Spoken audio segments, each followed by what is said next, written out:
Amina avait 20 ans, mais dans ses yeux, on voyait une femme de 40 ans. Son père était mort brutalement d'une maladie non soignée. Depuis ce jour, le silence avait envahi leur petite maison en tôle. Sa mère, maman Safi, pleurait souvent la nuit.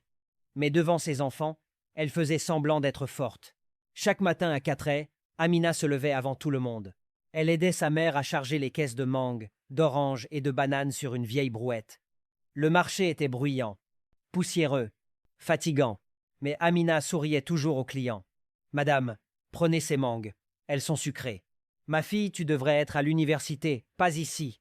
Ces paroles lui faisaient mal. Après l'école, pendant que les autres filles riaient et parlaient de maquillage, Amina enlevait son uniforme et courait rejoindre sa mère. Un jour, son petit frère demanda: Grande sœur, tu ne te fatigues jamais? Elle sourit doucement. Je me fatigue, mais je n'ai pas le droit d'abandonner. La nuit, quand tout le monde dormait, elle regardait le plafond et murmurait: Papa, si tu me vois, aide-moi. Elle ne rêvait pas d'être riche. Elle rêvait seulement de stabilité. Certaines filles grandissent trop vite, non pas parce qu'elles veulent, mais parce que la vie les y oblige. Quand une fille porte sa famille sur ses épaules, elle devient forte, mais son cœur reste fragile. Ce jour-là, le soleil était particulièrement fort. Une voiture noire brillante s'arrêta au marché. Les vendeurs se regardèrent. Des riches, un homme élégant descendit. Sa femme, habillée de luxe, le suivait. Et derrière eux, Samuel. Il venait de Londres. Costume simple, montre élégante, regard posé. Amina leva la tête. Leurs regards se croisèrent. Il ne vit pas la vendeuse.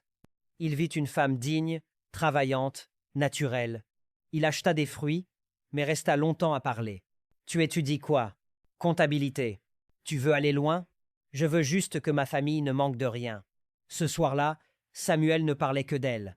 Papa, maman, je crois que je l'ai trouvée. Sa mère posa sa fourchette brusquement. Trouver quoi? Ma femme. Silence lourd. Une vendeuse de marché? Nous avons des filles de famille riches qui nous supplient. Samuel répondit calmement. Je ne veux pas une femme riche. Je veux une femme vraie. Le père, Monsieur David, observait. Il dit doucement: Une femme qui aide sa mère vaut plus qu'une femme qui dépense ton argent. La mère ne parlait plus. Mais dans son cœur, une guerre commençait. La dot fut payée. Le quartier était choqué. La fille du marché épouse un homme de Londres, mais pendant que tout le monde célébrait, la belle-mère planifiait déjà.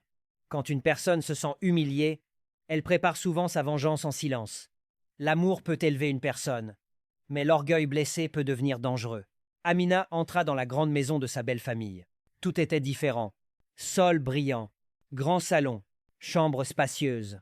La belle-mère l'accueillit avec un sourire parfait. Ma fille, considère cette maison comme la tienne. Amina était reconnaissante. Elle appelait sa mère chaque soir. Maman, ils sont gentils avec moi. Mais quand Monsieur David sortait, le visage changeait. Ne touche pas à ces assiettes. Tu crois que tu es au marché ici? Tu es chanceuse que mon fils t'ait choisi. Elle la faisait nettoyer toute la maison. Un jour, elle murmura à son oreille: Écoute-moi bien, si tu racontes quoi que ce soit à mon fils, je vais inventer une histoire pour qu'il te quitte. Amina pleurait en silence la nuit. Elle voulait parler à Samuel. Mais elle avait peur. Ce qu'elle ne savait pas, Samuel connaissait très bien sa mère. Avant de retourner à Londres, il avait dit au gardien: Observe tout. Envoie-moi les vidéos en secret. Un soir, à Londres, il regardait les enregistrements. Il vit sa mère crier. Il vit Amina pleurer. Ses mains tremblaient. Il appela sa mère immédiatement. Maman, pourquoi tu l'as fait souffrir? Qui t'a dit ça? Elle ment. Mais les preuves parlaient. Quand Monsieur David découvrit la vérité, la maison trembla. Amina fut renvoyée brutalement. Ses valises jetées dehors. Dans le quartier, les murmures commencèrent. Elle n'a pas su tenir. Elle rentra chez sa mère, le regard brisé. Sa mère la serra. Ma fille, parfois être choisie par les riches attire la jalousie. La plus grande douleur d'une femme n'est pas d'être pauvre, mais d'être humiliée injustement. Quand quelqu'un te déteste sans raison, ce n'est pas toujours ta faute. C'est parfois leur propre insécurité. Après le scandale et les preuves contre la belle-mère, Monsieur David força sa femme à accepter la décision de son fils. Les démarches continuèrent. Quelques mois plus tard, Amina monta dans un avion pour la première fois de sa vie. Dans l'avion, elle pleurait doucement. Papa, regarde-moi, ta fille part à Londres. Quand elle arriva, Samuel l'attendait à l'aéroport. Il la serra fort. « Je t'ai promis que je viendrais te chercher. » Londres était magnifique. Lumière, route propre, bâtiments immenses. Au début, Amina était humble. Elle remerciait Dieu. Elle appelait sa mère chaque jour. Mais petit à petit, les nouvelles amies arrivèrent. Des filles qui parlaient d'argent, de luxe, de profitèrent. Un soir, l'une d'elles dit « Ma chérie, ici on ne vit pas comme au village. Tu es mariée à un homme de Londres. Profite. » Amina sortait souvent avec ses amis pendant que Samuel travaillait dur dans les rues froides de Londres. Restaurants, selfies, sorties tardives. Elle commençait à aimer une vie qu'elle n'avait jamais connue avant. Samuel, lui, rentrait tard le soir, fatigué, les mains froides, le cœur rempli d'amour. Un soir, en entrant dans l'appartement, il trouva la maison silencieuse. « Amina, je suis là », répondit-elle d'une voix faible depuis la chambre. Quand il entra, elle était couchée. « Je ne me sens pas bien. Je ne supporte pas le froid d'ici. C'est pour ça que je n'ai rien préparé. » Samuel la regarda avec inquiétude. « Ne t'inquiète pas, je vais acheter quelque chose à manger. » Et chaque jour, en revenant du travail, il apportait de la nourriture. Il ne se plaignait jamais. Il aimait Amina. Samuel prit une grande décision. « Amina, tu dois aller au collège. Je veux que tu aies une meilleure vie que moi. » Il paya ses études. Il travailla encore plus. Il dormait moins. Pendant qu'elle étudiait, il se privait. Amina termina ses études. Elle trouva un bon travail dans une grande entreprise à Londres. Peu à peu, son regard changea. Elle commença à comparer. Samuel n'est qu'un simple travailleur. Moi maintenant je travaille dans un bureau moderne. L'orgueil entra doucement dans son cœur. Un soir, elle annonça froidement « Samuel, je pense que nous ne sommes plus au même niveau. » Samuel resta silencieux. « J'ai rencontré des personnes différentes maintenant. Je veux avancer. » Quelques semaines plus tard, elle quitta la maison. Samuel resta seul. Brisé, Samuel appela la mère d'Amina. « Maman, pourquoi Amina me traite ainsi ?»